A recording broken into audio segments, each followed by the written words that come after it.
I quit. Plan B. I'm going to become an international super spy. Oh, no, you're not. Hi. Okay. Plan C. I'm going to become an astronaut. Hey, aren't you scared of heights? Okay, we're going to talk about some of the things I've got to quit in the garden. Hi, I'm Bowtie Dave.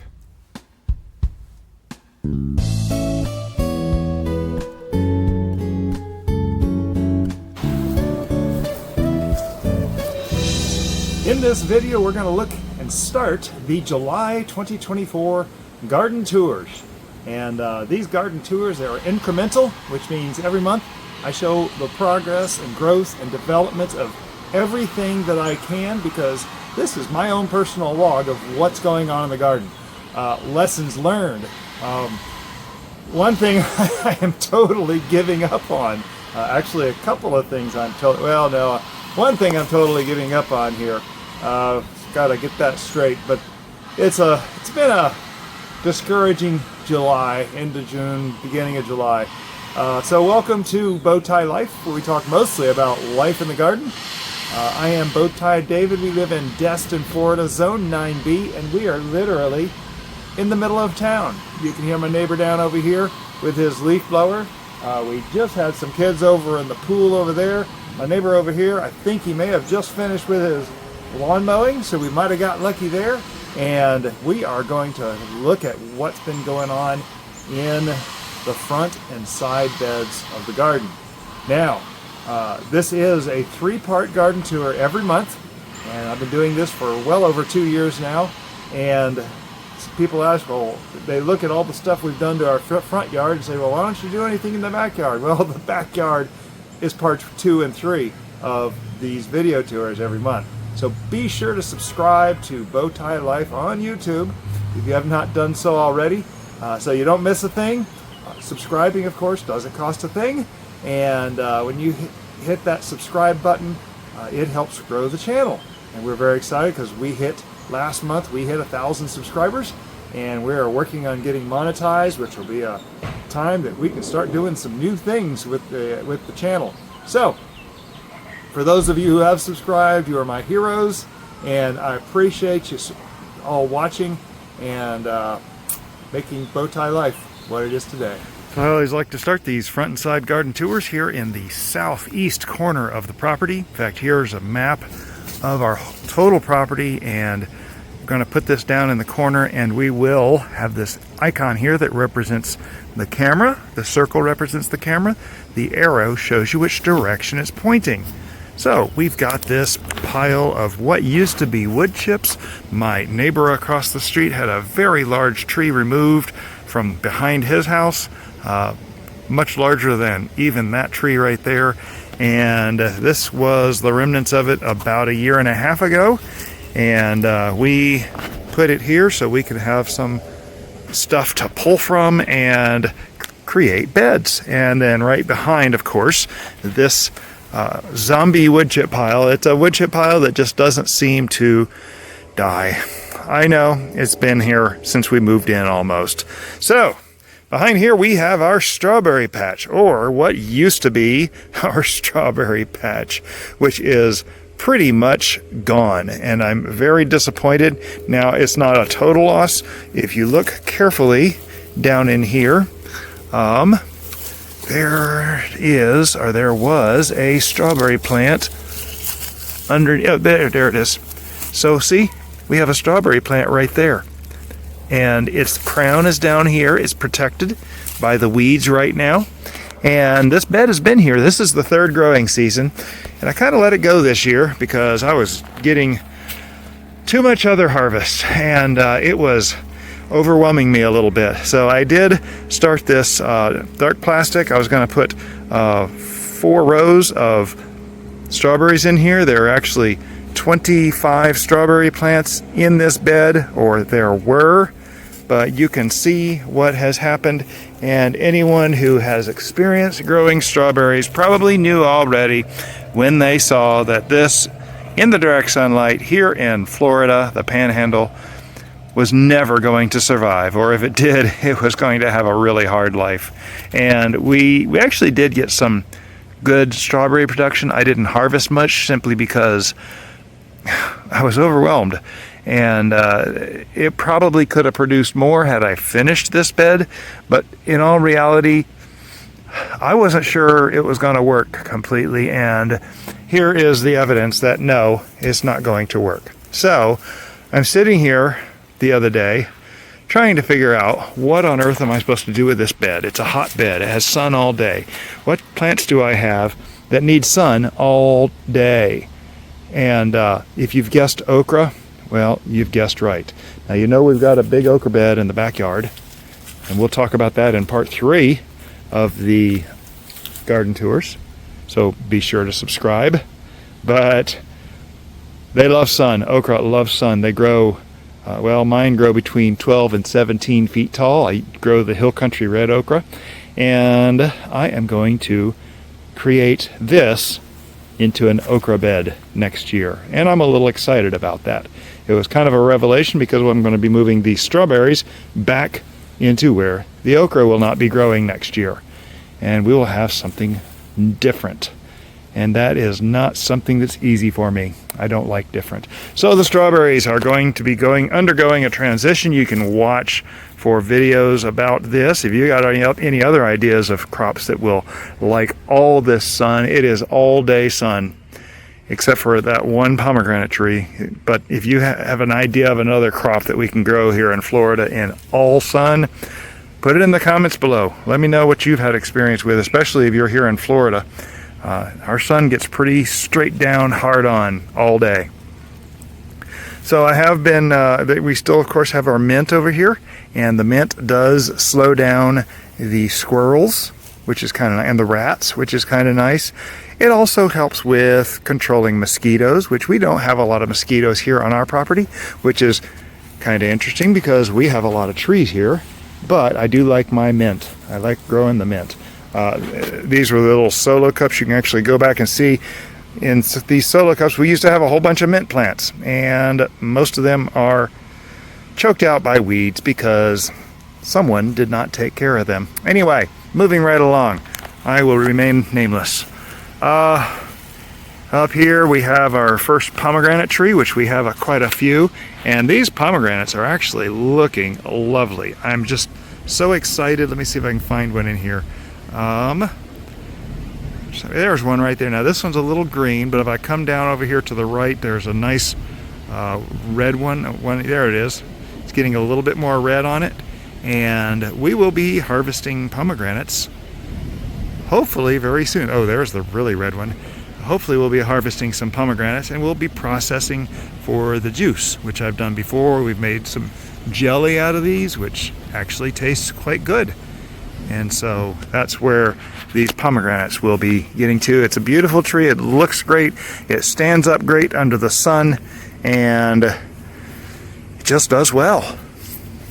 Down here below the pomegranate, we have one of our mini rosemary plants, which this needs to be cut back. I did cut this back 2 video tours ago. In fact, I cut right here, and I said that we're going to have multiple extra things growing out below it, and you'll notice we now have one here, one here, one here, and one here.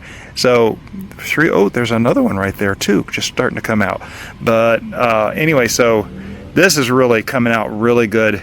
It's going to start bushing out more. I need to cut these taller ones. There's another one that I cut. Oh, here's one I cut right down here. And look at that, 1, 2, 3, all kinds of extra branches coming out. I'm going to keep trimming this thing. Oh, in fact, these 2 are from a trimmed branch. There, I trimmed it right down here, and it grew up these 2 big ones. There's another one growing over here. So it will get bushier and bushier. And I come in here occasionally, and I will pull the grass out. So now, I'm going to talk about that in a few minutes. Oh, look, there's a squirrel. I mean, a strawberry plant right there. Look at that. That's going to probably be an Ozark beauty right there. So yeah, there are strawberry plants hidden in here, in the clover and stuff that I have down in here, and we'll clean this bed out this winter and get it ready for okra next year. I'm very excited about that. We do have several of these grow bags sitting around. I've started to collect them from the property. We're going to put them under a tarp like I did last year, kill the grass and any other weed seed out of them, and try to start cleaning up the property. Okay, yeah, I know. That's a pretty tall order.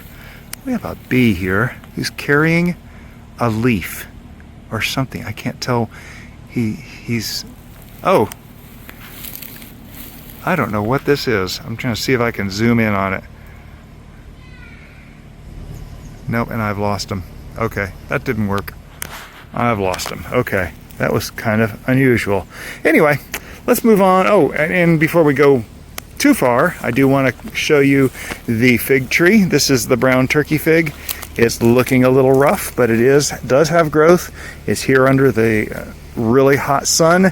It's going to be planted right here. I'm going to grow it as a straight leader up to about 6 foot. And then it's going to be a lollipop tree.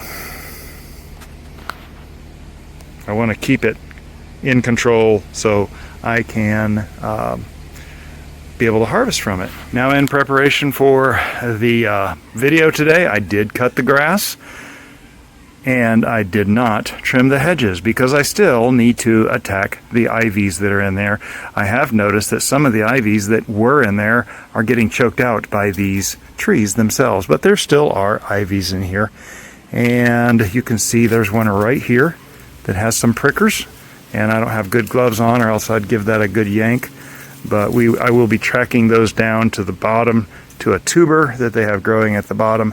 I did this a couple years ago and we were vine free for the longest time, and I just need to get it done. So the mums, of course, are past their prime, and it was just July 4th weekend, so we still have a few little flags hanging around. But I've been deadheading these, and basically I just come through here, and every time I walk by I pull a number of these dead flowers and I just drop them down in there. I do still need to record a video of me pulling everything out of here, putting more soil in the bottom, thatching down the roots, and or dethatching down the roots and replanting them closer to the top, because if you'll notice, it's like almost a foot down there. It's about 10 inches down there, 9 inches. Yeah, about 9 inches deep down there. And that used to be not quite up to the top, but it used to be down about that far. So it sunk a lot. So out here in the what's been called the artichoke patch, the fig tree here, this is what I call the Perkins fig. You might have seen the videos I put out on the fig harvest, and we got almost 30 pounds of figs from the tree from which this one came from. 3 years, 2.5, 3 years ago, actually, yeah, 3 years ago, in January, I trimmed a whole bunch of branches off. I stuck 25 sticks in the ground, 8 of them grew, and we kept some and threw some away. And we did harvest a couple of figs off of this and ate them. They were delicious, but I'm a little concerned about the sycamore tree, which is above it.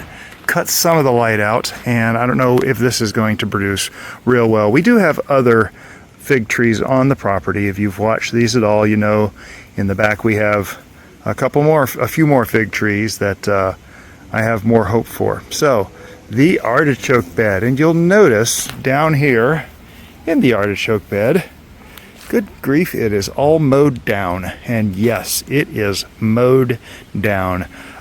I have tried to grow artichokes in this bed. I have gone 3 waves of them. The original, in fact, this is one of the originals here, I think. I can't remember for sure. No, that's not an original. I did a second wave that I planted last fall that did not take, which that's what this is here. I also planted a couple up in there, and they have all succumbed to, I suppose, our weather. They have not thrived. They have not produced but one little dry flower that was as ugly as a flower could be. And I am just fed up with this bed and trying to grow artichokes here. Now we do still have the yarrow over here. This is looking really good, still putting out flowers. I did trim, we talked about I had a whole bunch of spent blooms on here. I did trim out a whole bunch of spent blooms all the way down as far as I could, and that is looking a lot better as it's giving us a new round of flowers. Not sure what we're going to do with this yet, so I might just see if I can stick some sunflower seeds in here. I don't know. Over here, and there are 3 pots buried in the ground right here. These are our sunchoke pots. And you'll notice the top 2 pots looks like they're growing, they're coming, they're becoming something. I'm presuming this is a sunchoke because there's a bunch of them growing in there. And that has some more growing up over there. They look really good. This is not a sunchoke. This will get pulled out. A little hard to pull with one hand. But this one down here, I actually put several sunchoke roots in this thing, and I had not seen any development, which I was very concerned. However, I think that we finally have one development. I need to make sure that that's what that is. Okay. I'll be honest, full disclosure, a little disappointed about the strawberry patch, the artichoke patch, and I suddenly thought, oh my goodness, is this not Jerusalem artichoke? So I ran it through my PlantNet app, and sure enough, it identified it as Jerusalem artichoke. So yay, I'm very happy. I finally have something that I want growing back over in this area. Okay, so that mystery is solved because it has been bugging me a little bit. So you'll notice that there's only one in this bottom pot, and so I think I made a mistake here. When I planted these up, I'll see if I can include some video right here. Oh, here's another couple coming up right now too. Oh, and there's another one. When I planted up this pot, I put a layer of sand on top of here to act as kind of a mulch to stop the weeds. Yeah, that hadn't worked, has it?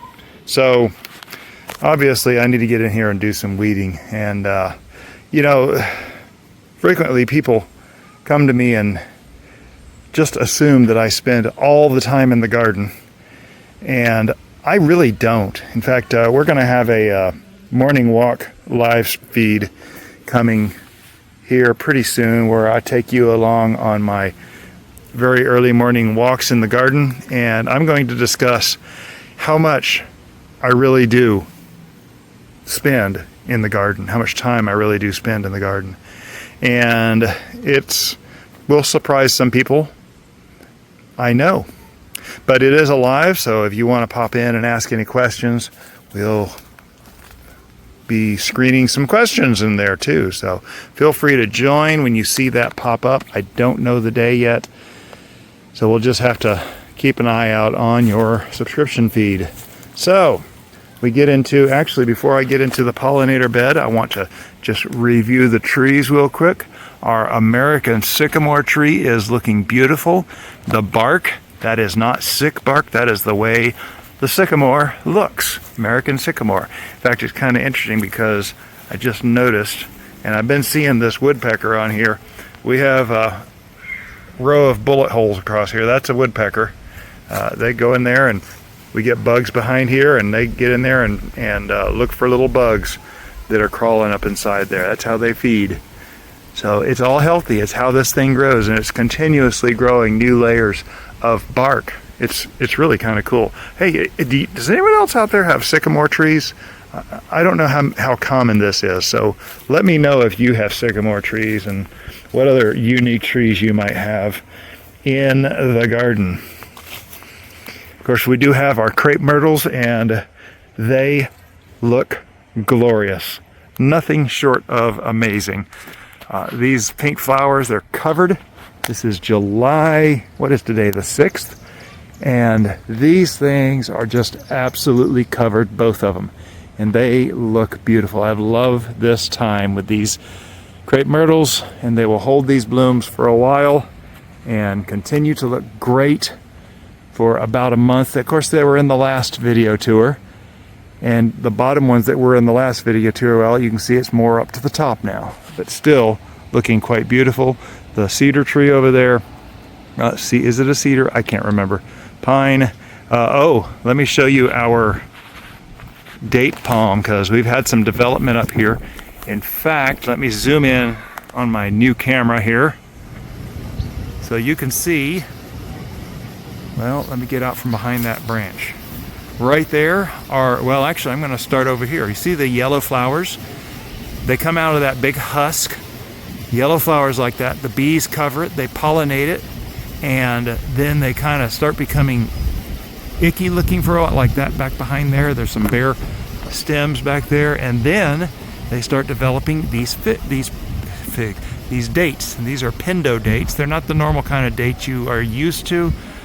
They are not the kind of dates you use on the table. You might make jellies and jams and, oh, I don't know, wine out of these.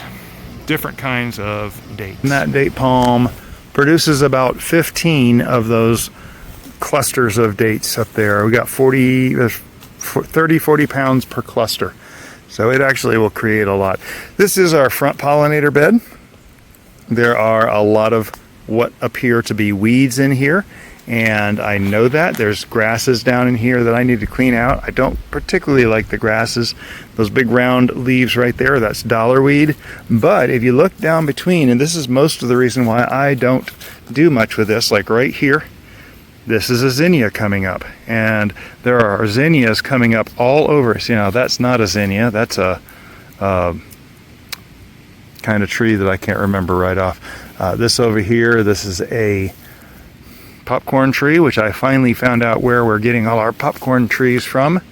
It's about 3 doors down, but I don't want to disturb all the new zinnias coming up, and there are a lot of them in there. I have sprinkled so many seeds through here that it's going to start germinating and growing, and so this thing is going to get better.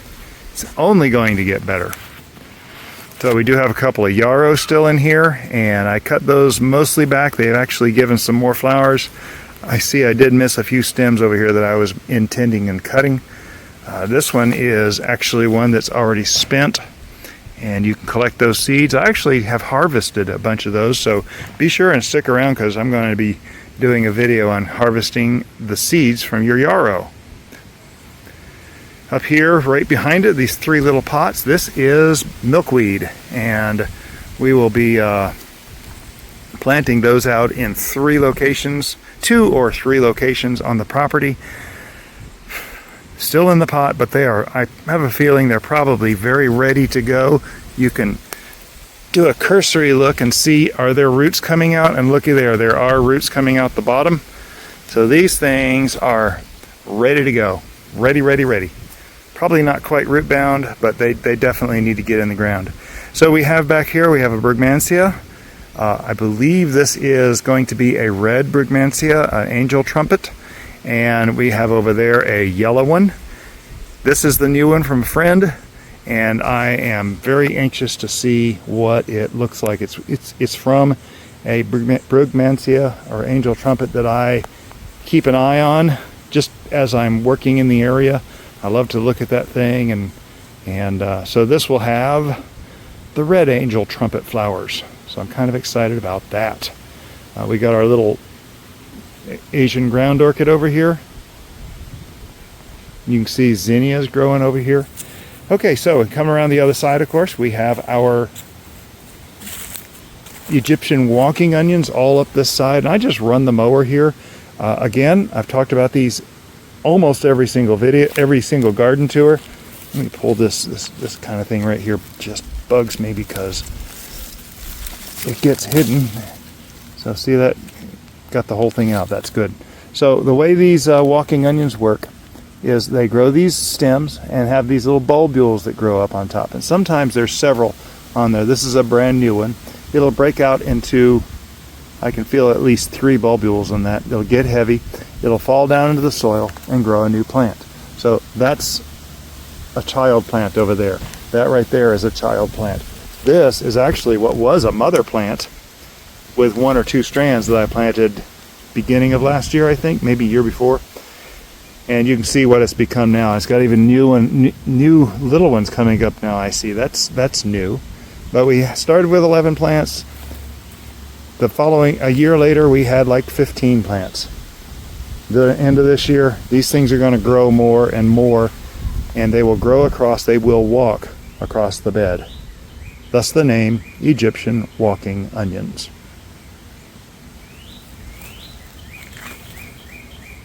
This is the yellow Brugmansia, and I'm watching this for any signs of a bud. I see none. So we'll just have to see what happens with that. It starts off very light and kind of develops as it goes. Here's another weed. Oh, see, now like that. Got the whole weed. So that thing right there, I'll just toss over there. It'll get mowed next time. That's the front pollinator bed.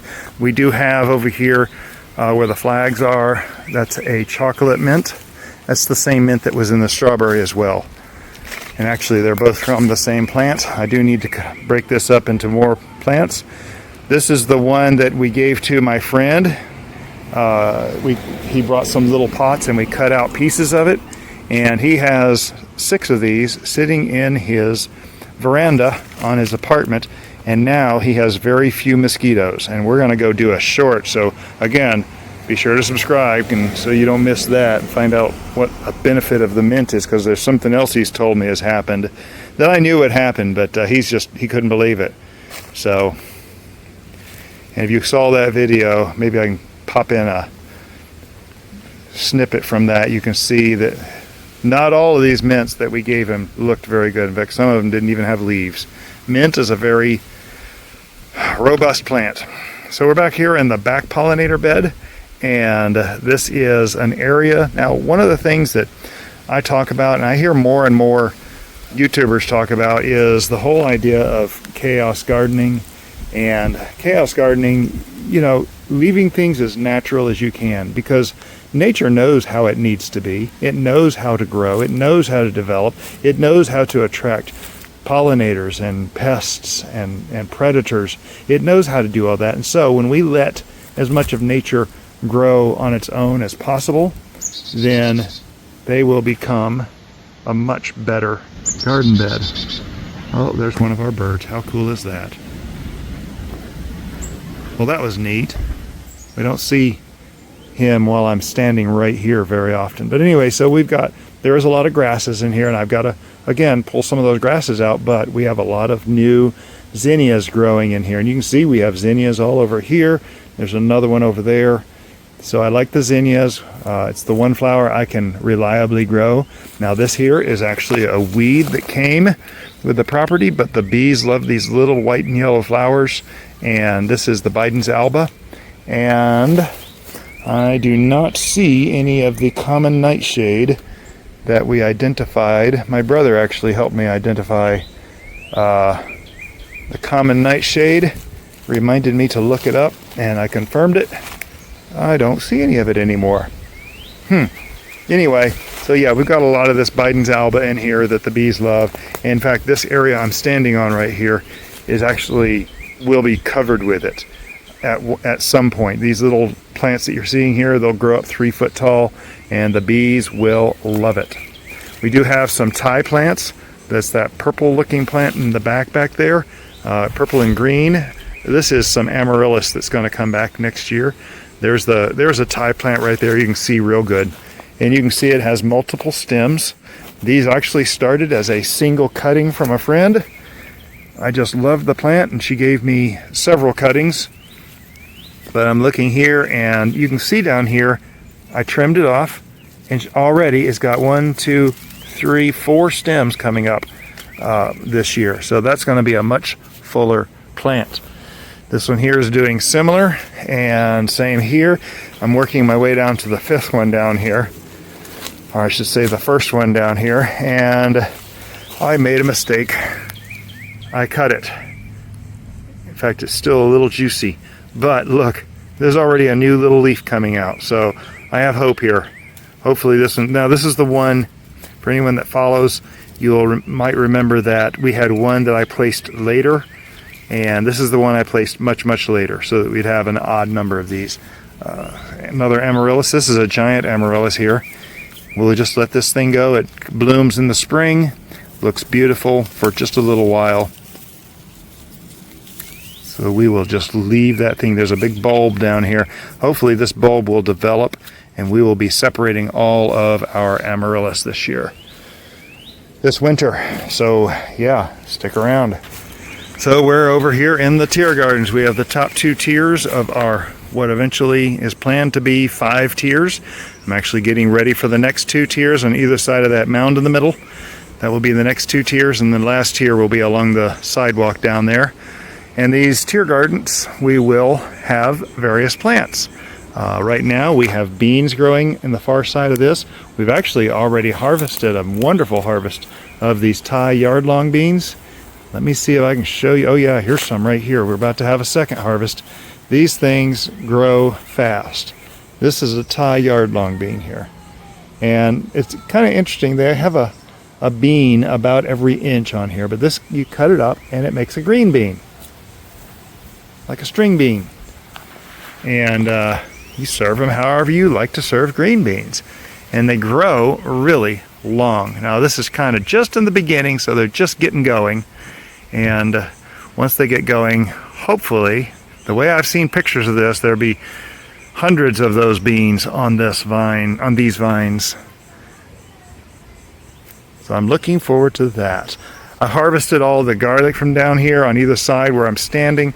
There is a Dino kale right there. I did strip all the leaves and it's starting to grow back out the top. There's a cauliflower over there that, it has gone to seed, but I haven't been able to capture any seeds from it. I do have down here one, count them, one. This is a German pink tomato given to me from a friend. And he gave it to me on May 10th, and it was a little plant. Well, we've got it here under the shade cloth, under the tree. I'm concerned about how it will handle our sun, so I'm kind of protecting it from a lot of direct sunlight. And it actually, this one looks really strong. If you watch the part 3, near the end of the part 3, there's its mate. It's the other one of these that I have. So it's looking very good. There will be 2 more tiers right here, hopefully soon. I want to do another arch like this and grow some tomatoes on it. I'm really hoping to get some Roma tomatoes on it this year. And I actually already have another shade cloth just exactly like this to put on it. So that will be nice if we can get that going. I'm going to go right over to that corner. You can see an asparagus right there. We're going to go and look at our asparagus patch. So yes, this is my one asparagus plant that has survived. I think it is a female. It actually seems to be thriving, but the female plants do not give as many sprouts as the male plants. So this is actually another bed that I almost quit. I'm still debating, but the problem is I haven't done my plan. I've been planning on growing some more from seed, getting them in here. I'd like to cover this whole area with these asparagus so that we can actually harvest them. And if I can get male plants in here, of course, that'll be even better, because the male plants are supposed to produce more of the shoots that you eat. So down here in the corner, of course, we have another yarrow, which I kind of mowed over a little bit 2 days ago. Yeah, it was 2 days ago. So it's kind of suffering just a little bit. Not really, it's not suffering. It'll come back. Get some water on it, it'll brighten right back up. More Amaryllis back up in here in that grass. That's what that is. And I do want to show you here. So I think I mentioned it in the last video. We started I started 5 basil plants. 2 of them survived. 2 of them look to be thriving. Look at here. Remember I was talking about the strawberry plants? Look at this guy right here. This strawberry plant is really thriving. There's another one right there that's thriving. That one there, I thought it was going to thrive, but I don't think it's going to make it. Oh, and looky here. Oh, this is cute. Look at the little tiny strawberry leaves trying to grow. I'm going to give it a little bit of a head start and get the grass. That grass is creating a little bit of pressure that I don't want on that right now. And we're going to let that thing try to develop. There's also, this is dollarweed. See if I can pull a dollarweed root out. These dollarweed roots go on forever and ever underground. And so we try to keep these in control. There we go. See how that pulls out? Every one of those nodes grows a leaf. So we're going to reduce the pressure. Maybe that will come back. Again, subscribe, follow along. Next month we'll be doing the garden tour and we'll be able to see where this thing goes. And if it thrives, you know now why it thrived.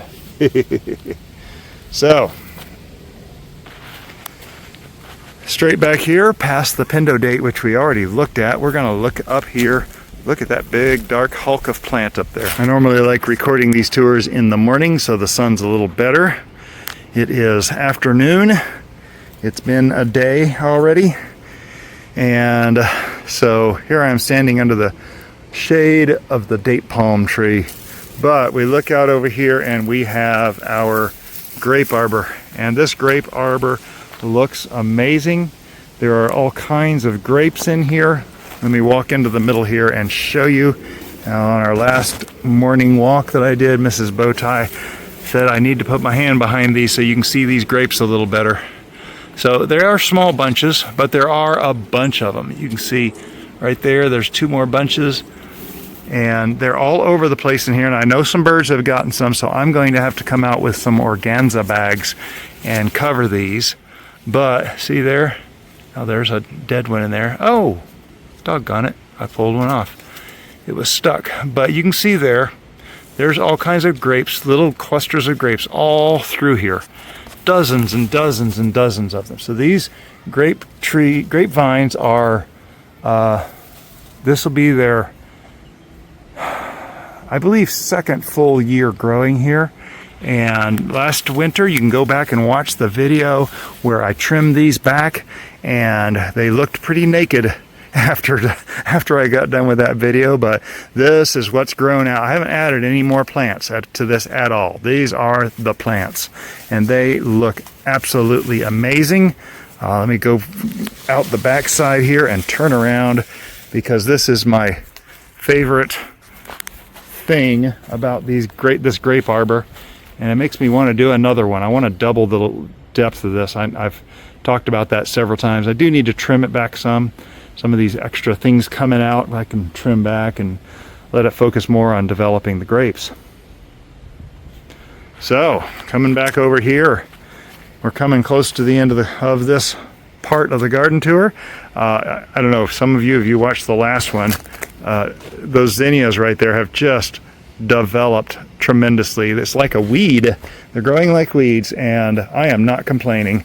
I love the zinnias in here. They grow really good in my garden.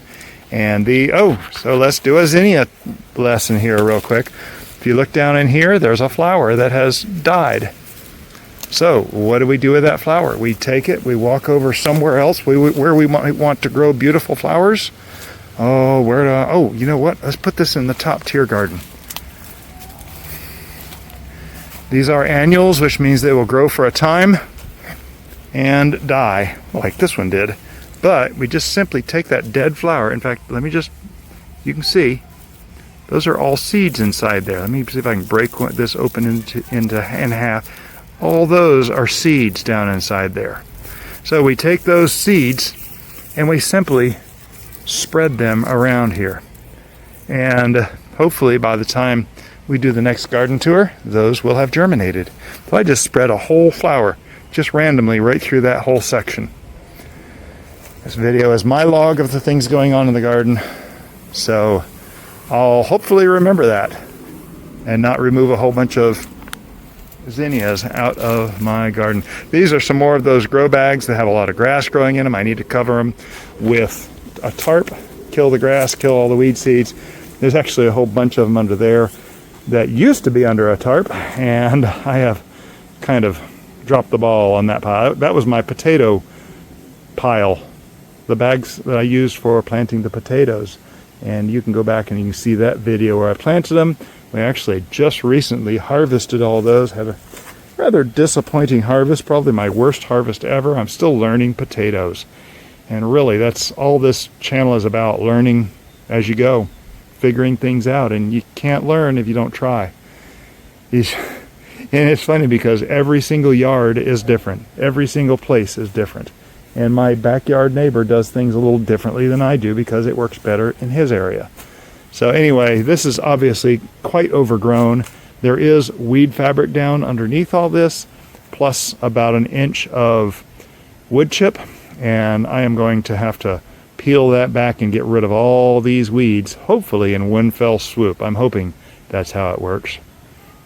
But yeah, it's looking to be quite a mess. There's even a Wandering Jew right there. See the little purple vine right there? I still haven't figured out what to do with that. Someone gave me that, and I just need to figure it out. I see another one of those orchids maybe down here. Oh, no, it's I can't tell if that's it or not. I'll have to watch that.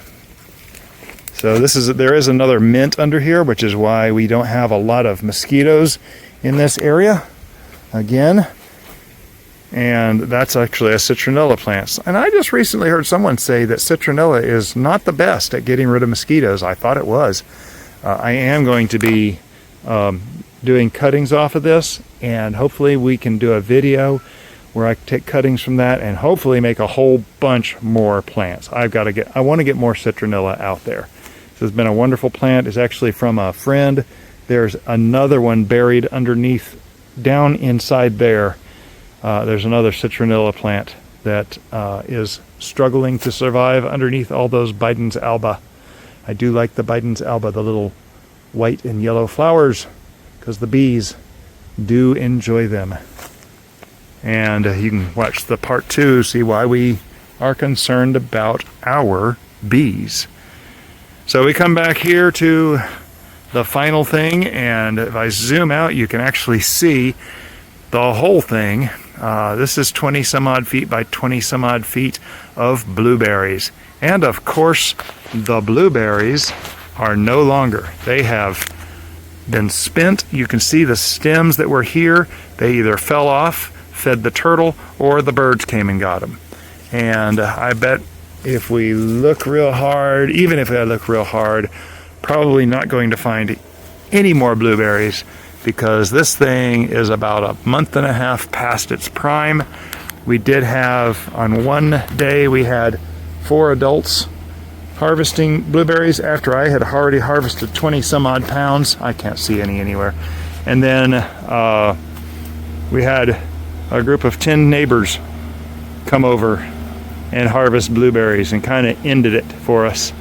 So I had already harvested way more than, well, plenty. Let's just put it that way. I had plenty. So we were sharing with the neighbors. Speaking of sharing, be sure to share this video. It helps grow the channel.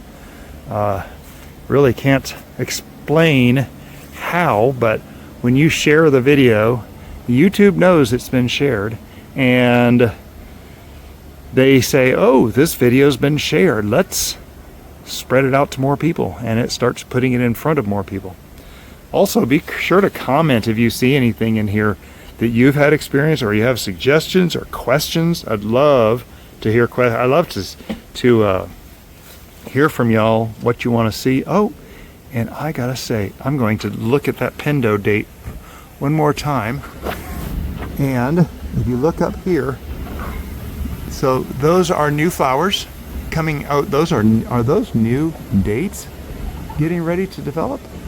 I can't quite tell from here. I'm looking in the camera. It looks like they might be new dates. Over here on the other side, there are new dates. Those flowers we looked at are actually up behind. Can't even see them from this side, but those yellow flowers, barely tell. See if I can get it in front of the camera here. Nope, I can't find. There's my finger. Oh, that's not going to work. Okay, anyway, there are flowers up in there that are spent past their prime. And there's even more dates up there. Okay, that's a little too close. Let me get back out here. There we go. So, anyway, that is the front and side garden tour. Let me spin this around and get the tripod so I can say thank you for watching. I do appreciate it. Everyone who watches helps grow the channel. Every time you like, subscribe, share, comment, all of these things are free things that you can do at this point. We are just growing this channel, and every bit of help is very appreciated, and I do thank you. I'm getting later in the day. I'm more tired, and my brain has stopped working. My ADD brain doesn't work as good this late in the day. So anyway, hope you all have a blessed day.